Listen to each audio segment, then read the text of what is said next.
So, welcome back. Welcome to the Canopy of Life Tree Festival Symposium. It's World Environment Day, and we're here to celebrate the enormous contribution that trees make to our environment. Resuming our journey, we now turn to the healing powers of nature with our next speaker. As the founder of Healing with Nature, she advocates for the transformative impact of trees on holistic well-being. She is an accredited forest therapy guide and an environmental educator. Please welcome Dr. Sarah Brikké, who will enlighten us on tree healing and health powers. Thank you. Thank you. Thank you, everyone. Thank you so much for having me today. Happy World Environment Day. It's such an honor to be here and to celebrate nature together. So today, the presentation that I will be doing is about how do trees heal us? Why are they important? And I'll also give you a bit of introduction about what forest therapy is and give you lots of practical tips along the way to take back home for your community, yourself, your family as well. So let's start. So before we start anything, I'd like to acknowledge the traditional custodians of the land upon which we meet today, the Gamaragal people, and their connection to land, waters, communities, and I will add trees as well. We pay our respect to the elders past, present, and extend that respect to all Aboriginal and Torres Strait Islander with us today, including those who may be in attendance today. So this is a lovely little poem of a child. Happy Love a Tree Day. It was a few years ago, but still quite relevant. I'll just leave you a couple of seconds to read it. And there's some beautiful, beautiful ways that tree have to show us ways of us humans how to be and stand tall in nature. Be connected to the roots and to the earth, connected to our feet. Drink plenty of water. Remember where you come from, remember your roots, and enjoying the view. So before we start anything, I thought it would be really good to do a little group exercise and really reflect, each one of you, on your connection to nature. So the first exercise is about your childhood memory in nature. It's kind of a guided mindfulness activity. So this picture is me when I was 6. I grew up in Kenya for 6 years, and my parents had a great idea to tell me to go and hold the tail of a really big rhino in the middle of a national park. And as you can see, there's another rhino at the back as well. So what I'm going to do, I'm going to pass on some gum leaves, and my invitation is for you to really slow down, just arrive here in the room, be really mindful of your breath, of how you're feeling right now. And if it feels comfortable for you, you're going to close your eyes, and I'll pass over a eucalyptus leaf for you to smell, and then I'll talk you through a journey.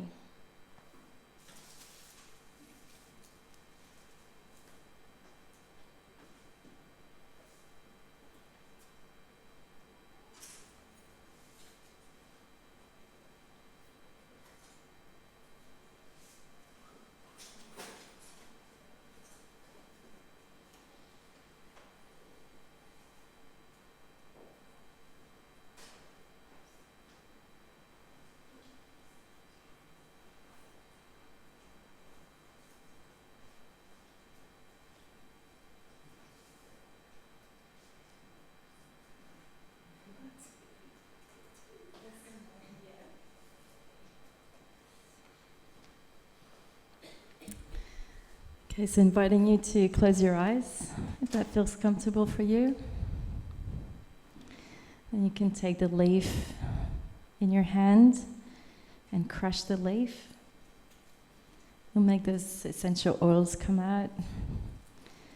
And smelling the leaf, really tapping into your senses, your sense of smell. Going to take a big breath in and a breath out. And I would like you to imagine a really, really special place that you have in your heart. A place where you used to go when you were small. It can be the beach, it can be a park, a garden, next to a tree. And I would like you to transport yourself back there in time. Remember where you were, how old were you, what were you doing there? And how were you feeling?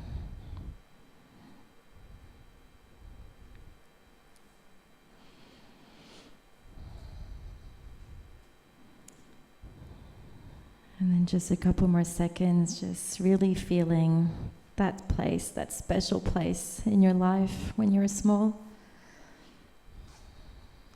And remembering that place now as an adult, knowing that you can come back to that place at any time. Just by closing your eyes and coming back to that place. And according to a lot of research, experience like that, experience in nature, have such a positive role in our life. They're really important in developing environmental interests, values, and leadership as an adult. So when you're ready, we're going to take a last deep breath together. And a breath out. You can open your eyes again. Welcome back. So a little overview about the presentation today. The first part will be mainly talking about the importance of trees. Physical health, mental health, cognitive health, and social benefits of trees. The second part will be mainly about forest therapy, and the third part about practical tips on how to connect daily with nature in an urban environment. And then we'll have about 10 minutes of Q&As at the end. So I would like you to grab your phone and put down www.mentimeter.com. And they will ask you for a code.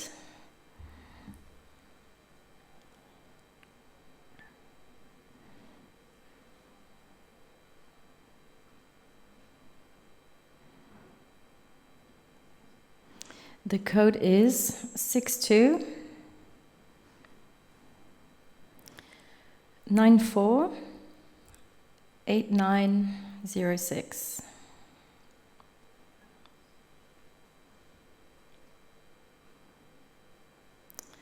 Is it working for everyone? No?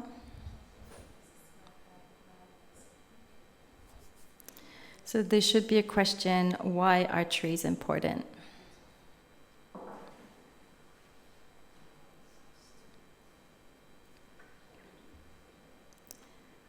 And there are 3 boxes where you can add your responses.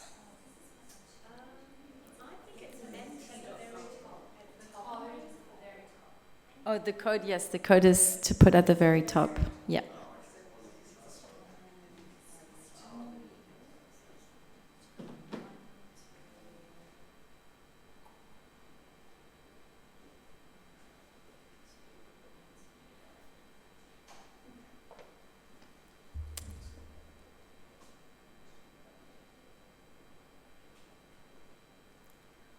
We should be able to see it.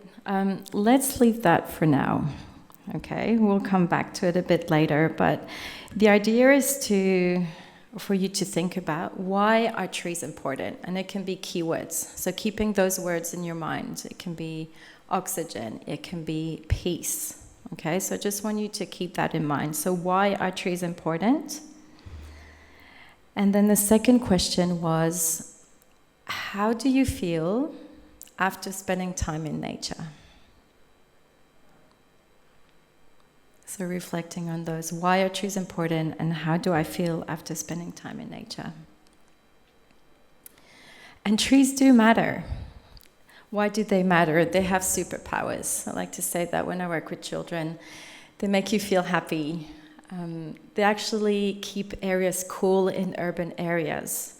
They give us shade. They provide food. They clean water. They provide habitat. They signal seasonal changes, which is a bit hard here in Australia, but in Europe it's so visible. And they make our life healthier. So this is a very general, broad list of why trees matter. We're going to go much deeper into a bit more academic research now. So trees are essential components of our ecosystem. They play a crucial role to provide oxygen, sequestration of carbon, habitat for wildlife, and they help to prevent soil erosion as well. Lots of research has shown that there's a lots of benefit on the mental and physical health. Historically, ancient Greeks and Romans have built healing temples in nature.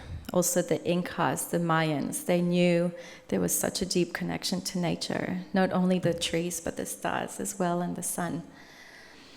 And maybe some of you know that when you walk in a forest, when we inhale and exhale, we're actually inhaling something called phytoncides. And phytoncides are airborne microbial volatile compounds that are emitted from the plant. So they have various functions. They are antimicrobial, antibacterial, and antifungal, and antiseptic as well.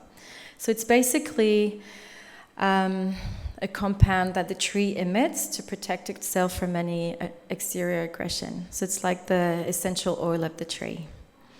So basically, when we walk in the forest, we are inhaling all of these phytoncides. And walking in the forest, so breathing in those phytoncides, is not only pleasant, it smells good, but it's also refreshing and it's beneficial for stress management and relaxation. Who would have thought? Hands up, who feels good after a walk in the forest, right? It's kind of a no-brainer, but we needed some research to actually prove it. All right.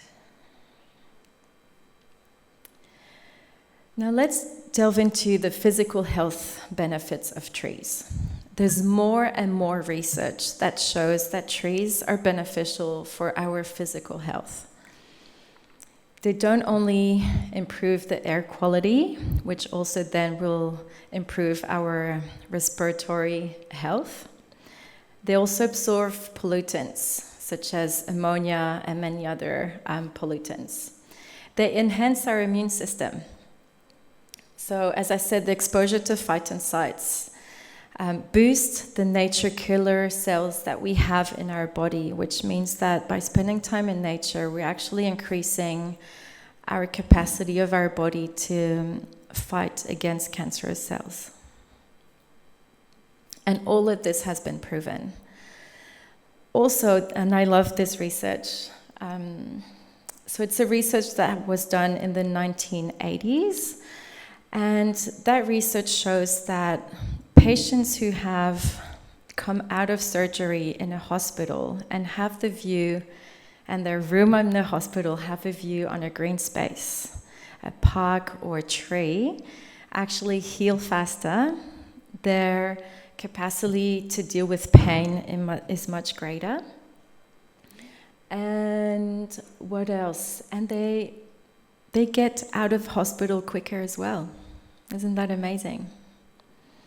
So that's a really, really cool research. I really like that.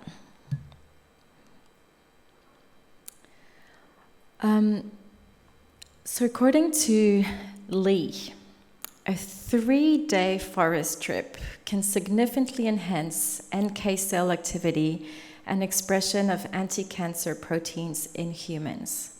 So let's say we've got a long weekend coming up, right? I'm not too sure what you guys have planned, but I will probably spend some time in nature. Imagine just 3 days, let's say camping trip, would increase your capacity of your body to have more anti-cancerous cells.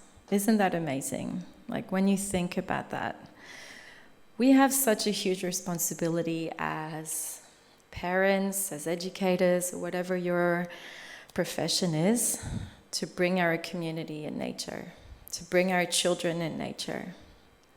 And hopefully by the end of this presentation, you will understand why. I'm just putting some pieces of the puzzles together here. And then another assistant professor in Harvard, who's a professor at the Public Health Department and Environmental Health, said that trees' effects on us translate into long-term changes in the incidence of depression, anxiety, cognitive decline, and chronic diseases, including cardiovascular diseases and cancer.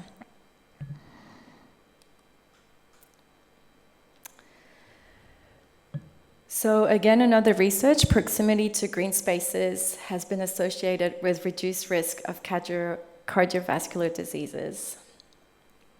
And then there's this really interesting associate professor in urban health and environment. It's kind of tricky to pronounce, but Xiaoqi Feng at UNSW here in Sydney. She's done a lot of really interesting research on the benefits of nature on human beings. So according to her, 1 in 4 Australians feels lonely.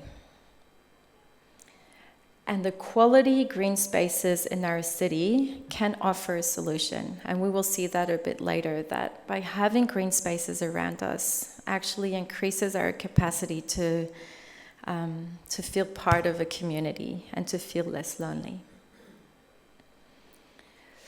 More green spaces means more sleep. Research has shown that the more time you spend outdoors, the better you sleep. So trees may help us to have better sleep. And increasing tree cover may be like a superfood for community mental health. So I think there's a real shift in the ways we think, a paradigm shift that is happening at the moment, is that more and more trees all around the world are really developing their green spaces because we're realizing how important it is. More and more people live in the cities, but we also need those green spaces. And the last research that I wanted to flag from this associate professor is that people living in rural areas may be at lower risk of Alzheimer's disease, which is amazing. Such amazing research, really fascinating.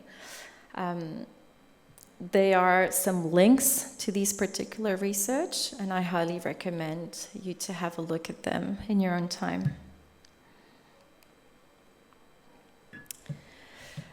Hands up, who feels relaxed and calm in nature? Yeah, me too. So spending time in nature has been shown that it reduces our stress levels, it reduces our anxiety, it reduces our cortisol levels, which are markers of stress. So natural environments actually promote relaxation. And also, it increases our moods and our general well-being. And it's really interesting, like for all of us, I think it's something quite natural for human beings to feel good in nature, but research have had to happen to actually prove that scientifically. And I'll go a bit deeper when I talk about forest therapy. There are many different ways of testing that.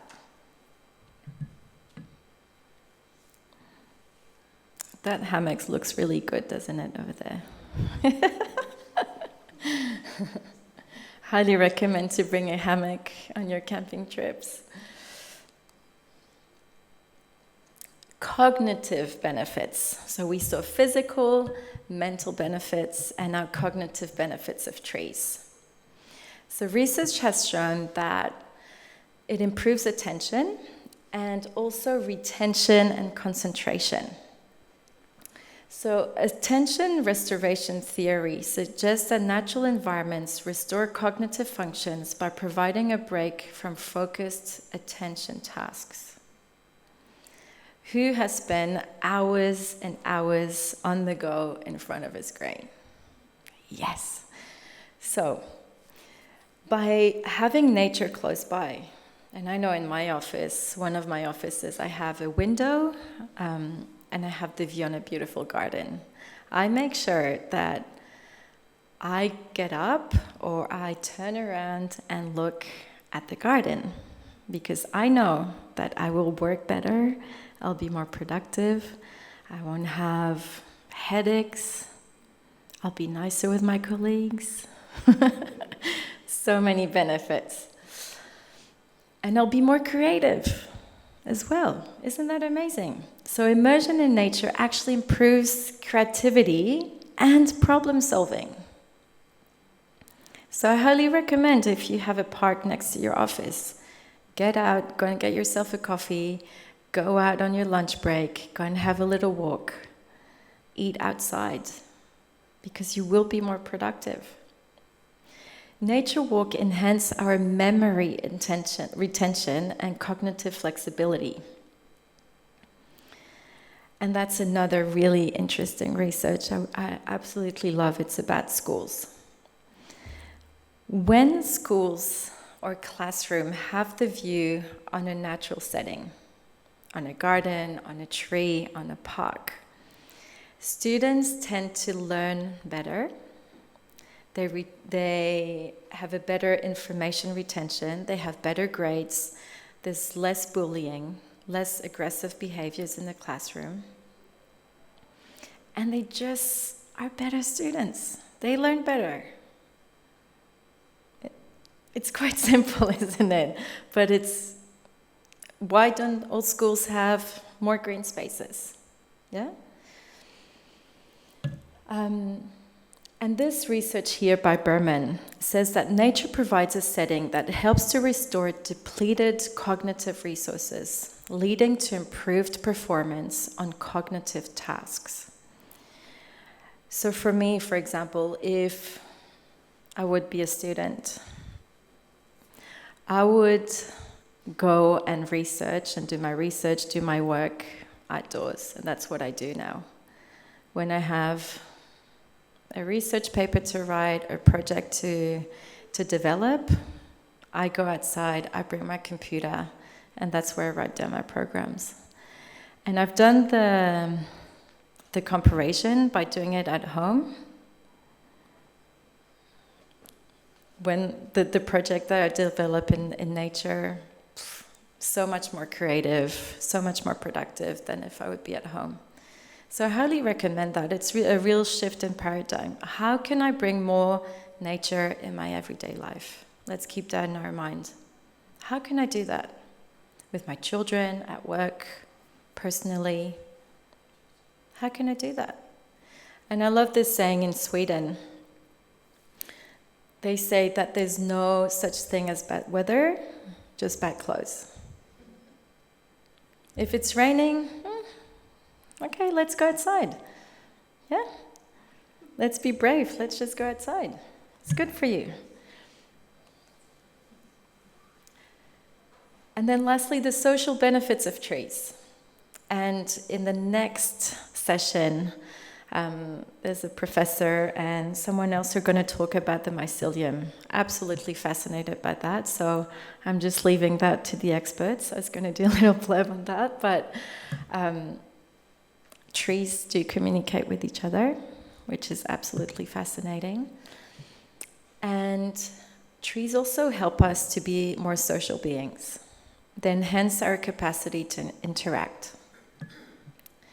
And that has been shown as well by several professors. And they say that access to green spaces fosters social ties and community cohesion. Being in nature increases our capacity to move our bodies, especially little children. I do a lot of work with children as well. We do lots of nature play, nature art, unstructured nature play. Well, of course, I have a plan in my head of what we're going to do, but let's go and explore. Let's take some risks. And as an educator, as a parent, I really am very mindful about the vocabulary that I use. Let's say you see your child balancing on a log, and the first instinct would be, be careful, stop doing that. But now I'm really conscious. I said, ooh, do you think that's a good idea? What about if you put your feet here? Oh, let's try this. Yeah, so really enhancing their capacity to take risks, their capacity to explore nature. So important. And children who play in nature have better motor skills, better problem-solving skills, higher self-confidence, better immune system. Let them have their hands dirty. That's fine. Amazing. Lastly, greater sense of community and belonging also reduces our feeling of loneliness and isolation. And we know too well with the past few years where we had to be quite isolated, yeah? Where did people tend to go? Outdoors, in their local parks. Create a community. Community with their neighbors, community with the trees, and the animals in those green spaces. So promote social coherence, cohesion, and community well-being. We need each other. Part 2. All right, this was a bit like the research dense information. Let's get to a bit more practical stuff here. Who has heard about forest therapy before? Yeah. It's also called forest bathing. Many people ask me, are you going to have a bath in the forest? I'm like, no, it's not about that. It's also called Shinrin Yoku. So it was born in Japan in the 1980s when people were very stressed, very anxious, living in highly dense urban areas. And the Japanese government wanted to do something different because the depression rates were super high, people were getting obese, lots of people were anxious. So the Japanese government came up with the idea to bring people who were suffering with their mental health to the forests. They brought them there and for a weekend, for a couple of days, and they did some forest therapy. Forest therapy is amazing because it's accessible, it's inclusive, everyone can basically do it. Whether you're a child, a teenager, elderly person, someone with limited mobility, anyone can do it. And anyone can benefit from it.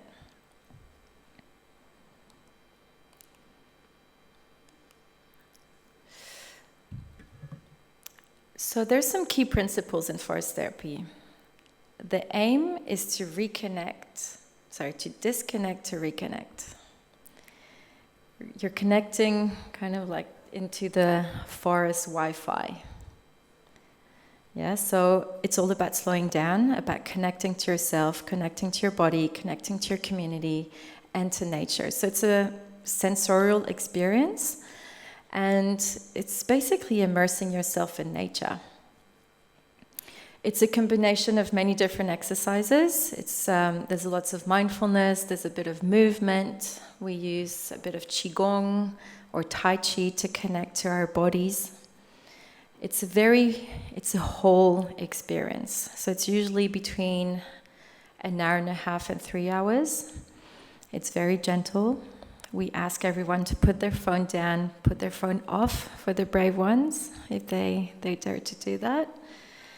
And in forest therapy, the forest is is the healing place, yeah? The guide is just a guide to go through with you into the nature. So forest therapy guides are not therapists. It's not a counseling session, yeah? We're just bringing people in nature. So here are a couple of activities that we do in forest therapy. We do a bit of deep breathing, as we did together at the beginning of the session. We do something called Quiet and Aware Walk, which is an invitation for people to walk sometimes excruciatingly slow. And for many people, it's difficult because we're used to walk, to check our calories, check our steps, quick, let's go, competition. Forget about that. And for some people, it's really difficult. Put your phone down. Slow down. You don't need to think about anything. Connect to the present moment. Connect to your environment. Connect to yourself. And also, I'd like to add, we're connecting to our sense of awe, curiosity, and wonder, connecting to our inner child. If I see a caterpillar, wow, let's lean down. Let's look at its body, the colors, the texture. Let's be curious. Let's be children again. And there's so much beauty into that, because when we rush in our everyday lives, there's so much beauty that just passes by, that we don't see, we don't hear, we don't smell. So a real invitation for you, hopefully, when you get out of this talk. If you see something beautiful, stop. Have a look at it, smell it, touch it. And it will make your day so much more, pleasant and healing. In forest therapy, we engage all our senses. And sometimes we shut down one of the senses purposefully. Because by shutting down, by connecting to our senses, we enhance our capacity to feel. So when you guys close your eyes at the beginning, were you able to smell better the leaves? Possibly. Yeah? When we close our eyes and we do a sound mapping activity, when we try to listen at all the different sounds around us, are we going to hear more? Possibly.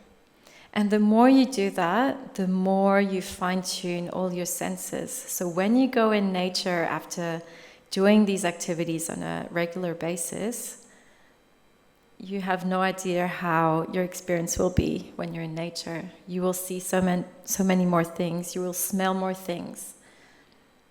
You will hear more things. People often tell me when I go on a bushwalk, say, wow, how did you see that? How did you hear that? Just by going in nature. It's a muscle. They're muscles to work on.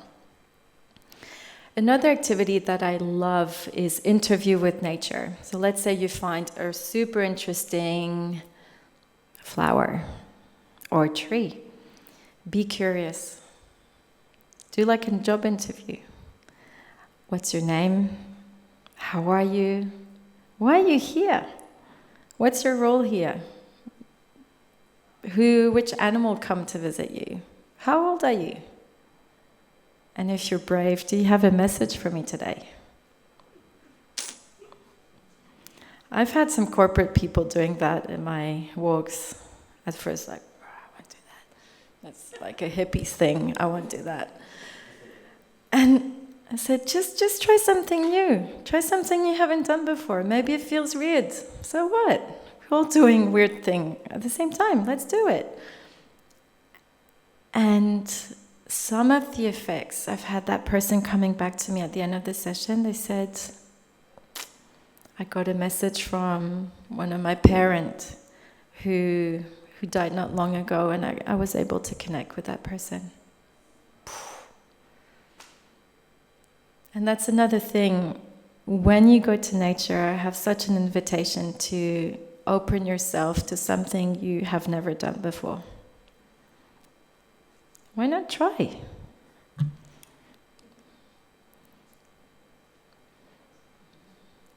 I love doing sit spots. Sometimes you have bull ants that come and visit you. That's not that great. Or snakes. But in general, it can be quite safe. So in a sit spot, it's really an invitation to be super, super present. Find a spot that you like and take about 10-15 minutes. You don't need to do anything. Anything. And just be there. Another one that I love is the spirit tree. So for that one, you do need a bit of clay. You would put it against the tree and then gather some natural elements and then make a face on the tree. And that's a really beautiful exercise to do with children as a family. Another creative nature activity is the nature mandala, which is really great to do with a community. So each person picks different colors, different types of leaves with different colors, and then we do a collective artwork together. And this was actually on, was it International Tree Day, not long ago. And the next one here is one of my favorite. It's called Meet a Tree. It's a bit like an interview with a tree. And I read this in a book a while ago that was saying that in a forest, there's a tree that has been waiting to meet you. It doesn't have to be the tallest, the most beautiful tree of the forest. It can be the little shrub, it can be the dead tree, it does not matter. It's really trusting your intuition. Which tree catches my eye and my attention? That's the one I'm gonna go and look. And you'll be amazed by what you can see when you look in detail into things. Little ants, a moss. Try it. Try it. Quiet and aware walk, I've done that one already. Tuning in the senses. So this is an example of a guided mindfulness activity that I do with my groups. We're tuning into our senses, and I guide them through like connecting their feet being their roots, and all the body. Our body is the trunk of the tree, and our arms are the branches, our fingers are the leaves. So there's a beautiful image there where, as humans, we're connected to the ground, deeply grounded. We're stable and strong as the trunk of the tree. And sometimes with life, things happen and we need to be flexible. So the branches, they sway. The leaves, they sway as well. So let's be stable but yet flexible. That's another exercise I would love for you to do if you do have a pen and paper. It's called vertical poem. We might not have time actually to do that, but if you want to take a picture or if you want to scribble a few notes, I highly recommend you to do that. And we can start with the word forest. So you would be observing something that captures your eye in nature, and then write down what you notice and the effect it has on you. And choose a word that captures your feeling. So you can start F, you can be, feeling inspired, and then you continue your poem. I might pass quickly through that because we did talk about it at the beginning, but in forest therapy, there are main direct effects and main indirect effects of being in the forest. We've talked about enhanced energy level, enhanced happiness and positive mood, better concentration, improve immune system, reduce risk of obesity, and so on. I will pass those as well, because we're short of time. Who would have thought that forest is for rest? I like that one. So simple. a great news, guys, with forest therapy. So it's still very pioneer here in Australia. I'm one of the few certified forest therapy guides in Australia. In other countries in the world, such as Japan, China, Korea, some GPs actually prescribe green prescription to their patients who are suffering from depression and anxiety. So hopefully down the track, and I'm working, it's my goal the next couple of weeks, to talk with politicians in our area to actually have forest therapy recognized as an alternative therapy. We are on the track. It's still not there, still very pioneer, but we've got all the research that backs that up. So hopefully that will happen. So instead of taking antidepressants, go and have a walk in the forest. Thank you very much. And you'll feel better. And longer term effects too. And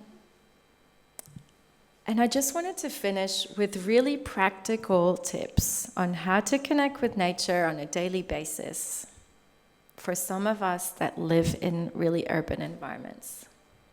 So many things that you can do with yourself, your friends, your family. You can go and have fun in a park, walk and cycle, come on a forest therapy walk with me, play sports, engage in outdoor activities.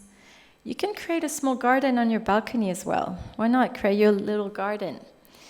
You can attend to some workshops to teach you how to garden. You can read or journal in a natural space. Plan a weekend trip away. Blue Mountains are not too far. And we're so lucky here, come on, in Sydney. So many places to go to. The beach, the mountain, national parks. I mean, really, we do not have any excuses here in Sydney. Let's go outside. You can create a bird feeder for attracting birds to come. Simple things. How to integrate nature in my daily life. Let's keep that in our mind.